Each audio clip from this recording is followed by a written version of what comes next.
देखिए बेरोज़गारी तो चरम पे है ही है, महंगाई भी चरम पे है। टीजीटी की परीक्षा जो है बहुत सारे लोग दे कर के आए और मुझे फ़ोन भी आया, उन्होंने बताया कि वहाँ पे ऑलरेडी कैंडिडेट डिसाइड हो चुके थे। आपके द्वारा सर विधानसभा में जो सवाल उठाए गए काम को लेकर, किसी भी चीज़ को लेकर सर, क्या उसका संतोषजनक परिणाम आपको मिला सर? देखिए जब भी आप विधानसभा में खड़े होते हैं और अपनी बातों को रखते हैं तो वो सिर्फ और सिर्फ एक विधानसभा तक सीमित नहीं हो सकता कि आप अपने विधानसभा क्षेत्र तक की बातें करें। वो उसके कैटेगरी होती है कि आपको पूरे साथियों नमस्कार, मैं हूं आपके साथ रमन। आप देख रहे हैं हिंदुस्तान की बात। इस वक्त मैं विधानसभा मछली शहर में हूं। हमसे बातचीत करने के लिए समाजवादी पार्टी की फायर ब्रांड विधायक डॉक्टर रागिनी हैं, जो अपनी बात को लेकर सड़क से लेकर सदन तक जानी जाती हैं। बहुत स्वागत सर बातचीत करने।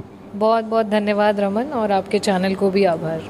जिस तरह से सर कल धरना प्रदर्शन समाजवादी पार्टी जनपद जौनपुर में की है, इसको लेकर चर्चा है कि अन्य जनपदों से ज़्यादा संख्या भी थी और आपकी ललकार भी देखी गई। इससे क्या लग रहा है कि जो आप लोग महंगाई, डीजल, पेट्रोल, गैस और अन्य फेक इनकाउंटर को लेकर चर्चा है, सर कितना प्रभाव पड़ेगा सरकार? देखिए सरकार तो बहरी हो चुकी है, तो सरकार को तो प्रभाव पड़ने की बात नहीं है। खैर जनता जो है वो त्राहिमाम कर रही है, और हमारे राष्ट्रीय अध्यक्ष श्री अखिलेश यादव जी के नेतृत्व में हम सभी लोगों ने धरना प्रदर्शन विभिन्न जिलों में किया है। और ये खास करके जो अभी लगातार नीट के पेपर जो लीक हो रहे थे, और ये भारतीय जनता पार्टी की जो है कि इस कार्यकाल में 4 बार ये पेपर लीक हो चुके हैं। और उसके अलावा उत्तर प्रदेश में बहुत सारे पेपर्स हैं जो आए दिन हम सुन रहे हैं, चाहे वो लेखपाल भर्ती हो, चाहे वो आरओ के पेपर्स हों, चाहे वो आपके और विभिन्न परीक्षाएं हों, लगातार पेपर लीक के मामले आते गए हैं। और युवाओं को ये सरकार नौकरी नहीं देना चाहती है। उस मुद्दे को लेकर के हम लोगों ने धरना प्रदर्शन किया।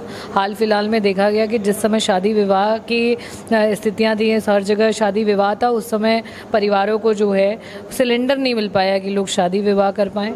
तो उसको लेकर के ये धरना प्रदर्शन था। महंगाई जो है चरम पे जा चुकी है, हमारे किसानों को एमएसपी नहीं मिल पा रही है, हमारे युवाओं को नौकरियां नहीं मिल पा रही हैं, किसी तरीके की वैकेंसीज नहीं और भर्तियाँ नहीं आ रही हैं, हमारी बेटियाँ सुरक्षित नहीं हैं, और बहुत सारे ऐसे मुद्दे हैं जिसको लेकर के हम लोगों ने वहाँ पर धरने का प्रदर्शन किया। सर आपके यहाँ एक दूल्हा हत्याकांड हुआ था। आज उनकी बहन सौम्या ने कहा कि मुख्यमंत्री योगी आदित्यनाथ ने हमको डांटा, मैं गई ये बात करने। तो इस बात को लेकर सर उन्होंने कहा, इस बात को लेकर क्या कहेंगे सर?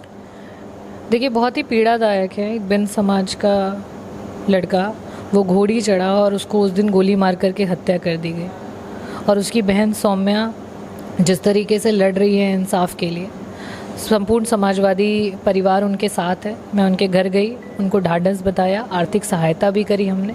और अगर कोई सबसे आगे बढ़ कर के किसी पार्टी ने और किसी मुखिया ने सहायता की तो वो समाजवादी पार्टी के राष्ट्रीय अध्यक्ष श्री अखिलेश यादव जी हैं। उन्होंने बुलाया, उन्होंने आर्थिक सहायता की, और हर तरीके से उनको जहाँ भी आवश्यकता पड़े उस चीज़ पे उन्होंने उनको ढाढ़स बताया और बोला कि हम उनके साथ हैं। और वो मुख्यमंत्री जी से भी मिलने गई, लेकिन जब मैंने अभी उनके कुछ इंटरव्यूज़ सुने हैं तो उसमें उन्होंने यही कहा कि हमें 7 तारीख तक की मोहलत दीजिए, और उसके बाद जो भी वहाँ पे बातें और चर्चाएं हुई हम उसके बारे में बताएंगे। एक इंटरव्यू मैंने सुना, उसमें ये भी कहा गया कि क्या आप संतुष्ट हैं मुख्यमंत्री जी से मिलके, तो उन्होंने ये साफ साफ जाहिर किया कि नहीं, हम संतुष्ट नहीं हैं। आज सर उन्होंने अपने घर पर बुलाकर एक इंटरव्यू में कहा कि माननीय मुख्यमंत्री जी, मैं ज़्यादा मीडिया पर बोल दी कि क्या दिक्कत थी कि हमें डांट फटकार लगाएं, इसके बाद हमारा अगर सहयोग कोई कर रहा है तो विपक्ष के लोग और पत्रकार कर रहे हैं। और डेफिनेटली ये कर रहे हैं, क्योंकि जो उसमें मुख्य अभियुक्त हैं अभी तक वो नहीं पकड़े गए हैं, और सिर्फ एक यादव समाज के व्यक्ति का वहाँ पे इनकाउंटर कर दिया गया है।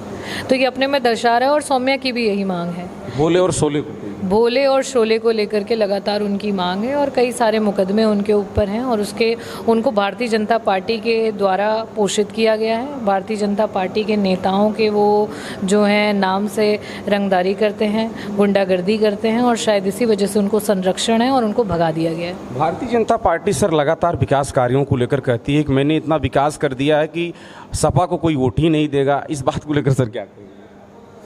देखिए 2024 में जो है जनता ने उनको आईना दिखाया है, और आने वाले चुनाव में जो है वो बस आईना देखने के लिए तैयार रहे। बेरोजगारी और महंगाई जैसे मुद्दों पर आपकी पार्टी का क्या राय है सर? देखिए बेरोज़गारी तो चरम पे है ही है, महंगाई भी चरम पे है।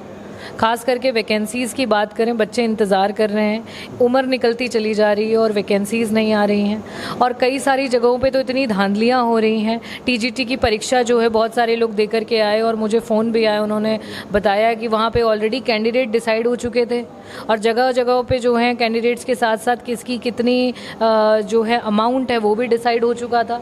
तो आज जो स्थिति और जिस प्रवेश में हम जा चुके हैं ये बहुत ही पीड़ादायक और निंदनीय है और इसके लिए जो है जनता जो है इनको भी आने वाले चुनाव में उसका रिजल्ट इनको देगी। आपके द्वारा सर विधानसभा में जो सवाल उठाए गए काम को लेकर, किसी भी चीज़ को लेकर सर, क्या उसका संतोषजनक परिणाम आपको मिला सर?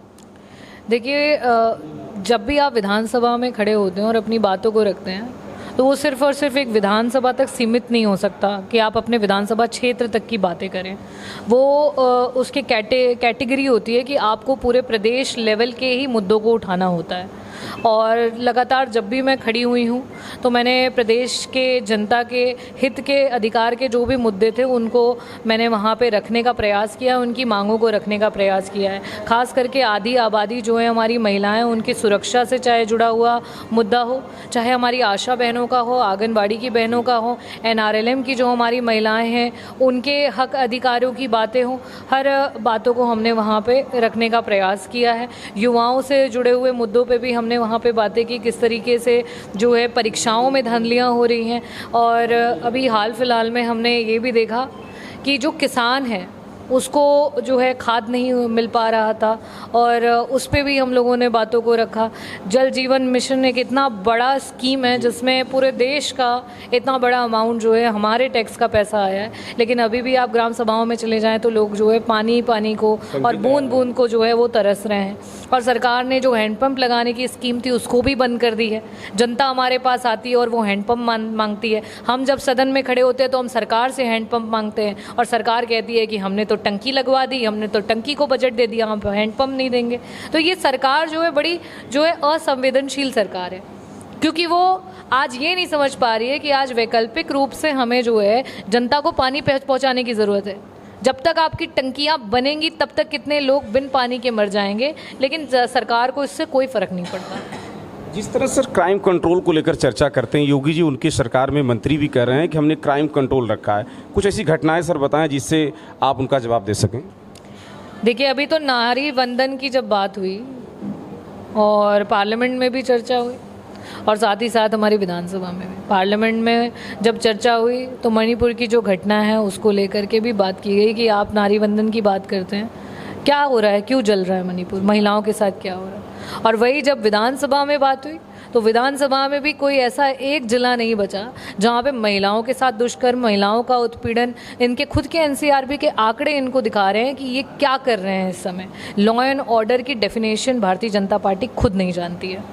मछली शहर की सर मैं चाहूँगा कुछ परियोजनाएं आप बता दें जिससे जनता को लगे कि नहीं विधायक जी का कोई बड़ा काम सर यहाँ रहा। देखिए, जो भी विकास कार्य होते हैं, विकास कार्य पैसे से होते हैं, बजट से होते हैं और किसी भी विधायक को उसकी जो विधायक निधि मिलती है उस विधायक के निधि के कुछ कायदे कानून होते हैं। उसमें एक तो लिमिट होती है कि 25 लाख से ज़्यादा अमाउंट आप किसी परियोजना में नहीं दे सकते और 25 लाख तक में कोई बड़ी परियोजना हो नहीं सकती है। तो इसीलिए चाहे वो सत्ता पक्ष का हो या विपक्ष का विधायक हो, उसके खुद के स्वयं के विधायक निधि से कोई बड़ी परियोजना जो है वो आज के समय में जो रूल्स एंड रेगुलेशन उससे पॉसिबल नहीं है। पर मुझे बहुत ये बताते हुए हर्ष और गौरव महसूस होता है कि हमारे राज्यसभा सांसद आदरणीय जया बच्चन जी के निधि के द्वारा हम लोग यहाँ पे एक ऐसा आधुनिक आई हॉस्पिटल जो है वो उसका निर्माण हम लोगों ने करवाया है, जिसमें लोगों को सिर्फ मछली शहर नहीं, जिला नहीं, आसपास के भी कई जिलों से मरीज़ों को यहाँ पे मदद मिलेगी। उसके अलावा अभी हमने एक और प्रस्ताव भेजा है, क्योंकि मैं फिर से बताऊंगी कि सीमिताएं होती हैं और रूल्स एंड रेगुलेशन से हमें अवॉइड होकर चलना पड़ता है। मेरी प्रबल इच्छा थी कि जिस तरीके से कैंसर के मरीज़ बढ़ते चले जा रहे हैं और शुगर और रक्तचाप की बीमारी की वजह से किडनी के फेलियर के मरीज़ बढ़ते चले जा रहे हैं और डायलिसिस की आवश्यकता बढ़ती चली जा रही है, तो एक डायलिसिस यूनिट की स्थापना के लिए उसके लिए भी हमने प्रस्ताव आगे बढ़ा दिया है और उसकी मंजूरी और उसके एस्टिमेट का इंतज़ार कर रहे हैं ताकि उसको कराया जा सके। बड़ी परियोजनाओं में हमने पूरा प्रयास किया कि विधानसभा की सारी सड़कें जो जर्जर अवस्था में पहुंच चुकी थी उनको मरम्मत कराया जाए। 200 से अधिक सड़कें इस वित्तीय वर्ष जो है उसकी परियोजना में स्वीकृति मिल चुकी है और उस पर काम भी शुरू हो चुके हैं और बारिश से पहले मरम्मत के कार्य जो होंगे पूर्ण हो जाएंगे। निगो गोदना मार्ग अभी हाल फिलहाल में ही हमने उसका जो है वहाँ पे भूमि पूजन किया और उसका भी काम शुरू हो गया है। और उसी की सर चर्चा मैं करने वाला था, उसका आपने भूमि पूजन किया और चर्चाएं क्षेत्र में खुशी भी है उस रोड को लेकर सर, लेकिन समाजवादी पार्टी के कार्यकर्ता और नेता इस तरह से उसका विरोध कर रहे हैं फेसबुक और अन्य सोशल मीडिया पे सर कि ये तो विधायक रागिनी द्वारा नहीं किया गया, सांसद प्रिया सरोज, किसी भाजपा के विधायक हैं आर.के. पटेल, इस बात को लेकर सर समाजवादी पार्टी कार्यकर्ता इस तरह से क्यों करते हैं? नहीं, देखिए ये समाजवादी कार्यकर्ता वाली कोई बात नहीं है और इसके लिए सदन में भी हमने बात रखी थी इस रोड के लिए और इस रोड को किन्हीं विपक्ष की विधानसभा होने के कारण इसे कैंसिल भी किया गया था सरकार से। फिर हम स्वयं मंत्री जी से मिल करके इसकी स्वीकृति हमने कराई है और इसमें हम लोगों ने पूरा प्रयास किया कि ये इसी वित्तीय वर्ष में जो है इसका काम भी शुरू हो जाए ताकि चुनाव तक जो है इसका कार्य पूर्ण हो जाए। और इसमें जो भी लोग इस तरीके की नेगेटिविटी फैला रहे हैं ऐसा कुछ भी नहीं है। हाँ, आर.के. पटेल जी की भी विधानसभा जो है, क्योंकि मड़ियाओं विधानसभा है वो भी जुड़ती है, तो डेफिनेटली उन्होंने अपने विधानसभा के लिए प्रयास किया होगा। और माननीय जो सांसद जी हैं उनका चुनाव 2024 में हुआ है। इसके लिए पत्र जो हैं हम लोगों ने 2022 के बाद से ही लिखने लगातार जारी कर दिए थे और हमारे लिए भाई हर्ष की बात है कि हमने हमारे यहाँ से अपने सांसद को जिताया, विजयी बनाया। पूरी लोकसभा मछली शहर में अगर सबसे ज़्यादा मार्जिन से अगर लोकसभा में अगर सांसद जीत के गया है तो मछली शहर विधानसभा से जीत के गया है और उनका सम्मान है। और शीलपट पे भी जो है हम लोगों ने जो है उनका नाम जो है उस पर रखा गया है और लोगों ने एक गलत भ्रम फैलाया उस पर उनको भी बहुत सारी शुभकामनाएं हैं। और डेफिनेटली जब आपके सांसद और विधायक समन्वय के साथ चलते हैं तो इस तरीके सांसद के करीबी लोग इस सवाल को सर उठा रहे हैं। अब ये देखिए वो करीबी हैं कि नहीं वो तो सांसद जी से आप ये प्रश्न कर सकते हैं। बिल्कुल पूछिए। हमारी जानकारी में ये है कि सांसद जी का भी सहयोग रहा है और बहुत अच्छी बात है। और उस समय वो शायद कहीं दौरे पे थी, शायद इस वजह से वो पहुंच भी नहीं पाई जो हमारी जानकारी में आया। लेकिन क्योंकि कार्य जल्दी से स्टार्ट करना था और हम लोगों ने इसको पूरा कराया और आगे भी जो भी कार्य रहेंगे जो यहाँ के विधायक हैं और साथ ही साथ सांसद हैं मिल करके विकास कार्यों को आगे लेकर के चलेंगे। सर 2 दिन यहाँ समय आप देती, शनिवार रविवार? जी, मैं और भी दिन रहती हूँ लेकिन जो 2 फिक्स्ड डेज रखे हैं शनिवार और रविवार को हम यहाँ पे रहते हैं। आज तो लंबा भीड़ था सर। जी, हमेशा यहाँ पे जो है लोग आते हैं और मैं प्रयास करती हूँ कि उनकी समस्याओं को सुन करके उनको कुछ मदद दिला सकूँ और बाकी दिन भी रहते हैं। लेकिन अगर क्षेत्रों में कार्यक्रम रहते हैं तो इसकी वजह से समय थोड़ा सा कम। जितने एप्लीकेशन सर आपके पास जैसे आते हैं तो आप हर एप्लीकेशन को वॉच करके हर अधिकारियों को सूचित करते हैं? देखिए, विभिन्न प्रकार के एप्लीकेशंस आते हैं। कुछ तो राजस्व के मुकदमे होते हैं जिसके लिए एसडीएम से बात करनी पड़ती है, कुछ आवास से रिलेटेड होते हैं, कुछ शौचालय से रिलेटेड होते हैं, कुछ नौकरियों से रिलेटेड होते हैं कि वो हमसे जानना चाहते हैं, जानकारी लेना चाहते हैं कि हम कहाँ से तैयारी करें, कैसे करें। कुछ बच्चियाँ आती हैं जिनकी शादियाँ हैं और वो कुछ आर्थिक सहयोग चाहती हैं।